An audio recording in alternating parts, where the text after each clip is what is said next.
Ever had that time where you rock up to the beach and there is no tunes to play, no stereo beats to rock your day? Well, I was in this situation, so I made a portable stereo, the Soundboy. First off, the parts. At the heart of the project is the Mini D, a stereo Class D amplifier from Jaycar. Next for the sound are two 10-watt 8-ohm home theatre speakers, and for the case, I used the Jiffy box. And with all this extra stuff, it's time to make the speaker.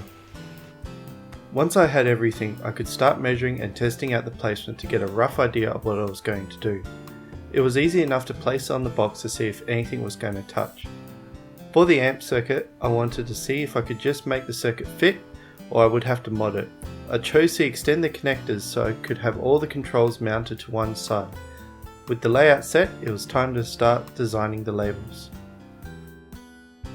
I created the templates and labels for the panels in Inkscape. These were drawn as vectors to keep the designs crisp and placement accurate. Then the design was sent to the local print shop to get a nice copy done. When glued and coated with an automotive sealant, they will help with cutting the box and giving a nice finish. Once the design was laid out, the next step was to get the parts ready. The multimeter helped find the polarity of some of the components. A good process for soldering is to prep the wire with solder to help it stick. Twist the connections together so you don't have to hold it, then solder it. It saved me a lot of time when trying to solder and not sticking. To stop the components from showing, cut the excess wire off and use heat shrink. Twisting the cables helped keep the interior from being a mess of wires. Using a vise and plastic grips also helped to hold the components when I was soldering. To keep a method to my madness, I made sure that I used red for positive, black for negative, and other colours for different signals so I don't have to keep looking at the parts to get an idea of what I was doing. Now for the amplifier. It came with a plan so it was easy to set up. However, I needed to extend the leads for potentiometer and sound inputs. So I followed the instructions to get the main assembly done. There were a few tricky spots, however it was simple to solder together in no time. I added extra lengths of wire for the sound and volume. Using the macro lens I had around, I checked to make sure there were no shorts in any tight areas. Then I used heat shrink for extra protection from shorting. When all the parts were ready, I started to put it together. For the box, I used the labels from earlier as a guide for drilling and cutting.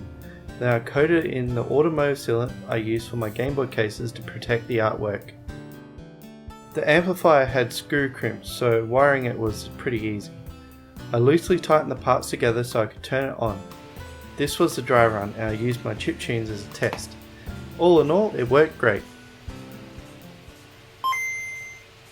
So here is what the wiring looks like so far. First, the stereo amp connected to everything. The input and volume controls connect to the side panel. Since I have an RCA and 3.5 jack for audio, I made a circuit to handle those inputs. Another circuit controls the power input from the battery and being switched on. However, a part of the project was to have the speaker charge, so now for the charging circuit. I found this circuit online and it's based around an LM317T voltage regulator. When the battery is getting charged, a voltage signal from the battery output cuts off the charge, so the battery doesn't overcharge and explode. This is for sealed lead acid batteries. However, I'm setting it to trickle charge a nickel metal hard drive cell with enough power to cover the voltage drop across the batteries.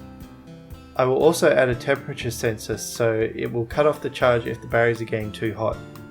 I'm no electrical whiz, however research said that it wouldn't be an issue. The circuit will be mounted on the side of the case with enough space for air to flow, so when charging it doesn't get too hot. This is controlled by a trim pot so you can adjust the voltage input. The multimeter shows the voltage difference when I adjust the value. With that done, I screwed it together, tightened the bolts and closed it up. Here is the final sound test with the Game Boy again. If you would like to know the intricacies of how I wired it together or what parts I used, check out the project at fritzing.com. If you like the crazy shenanigans and builds I work on, please subscribe. If you have any feedback, comments or queries, please leave them below. And enjoy the tunes.